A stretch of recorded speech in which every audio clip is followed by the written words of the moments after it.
For those of you who come in to inquire about the smile rehab services that we offer, but you know or suspect that you may have a more severe need than just a tidying up of those front teeth.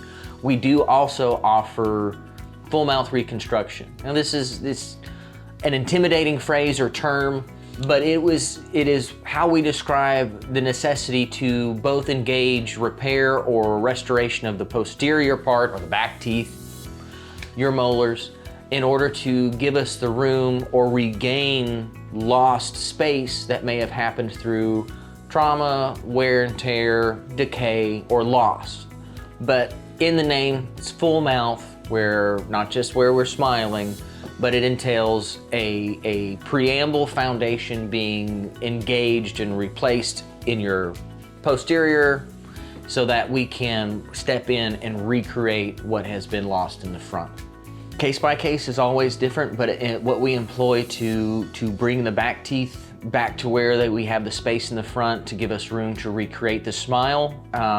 If teeth are missing, we will utilize implants to replace the teeth. If teeth have merely been worn down, we will go through a time frame of reconditioning your jaw, as your muscles are used to being in a specific position.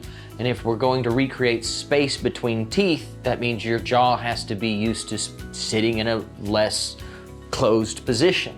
So we go through a time frame where you're wearing a special mouth guard throughout the day, at bare minimum over the evening, so that we don't just have a harsh transition between where you have worn your teeth down to where we've reopened them. Once we've gone through that, typically it's about a 3-month reconditioning period. If all we're having to do is recreate space, we will be utilizing crown and or bridge work to recreate those contact points of those back teeth. And of course, once that has opened up, where your back teeth stop, well then all of a sudden you're gonna have this space here in the front for us to come through and recreate your smile. But if everything's missing, implants. If things are merely worn, we have to go through the build-up, reinforcing, restorative route of typically a ceramic crown.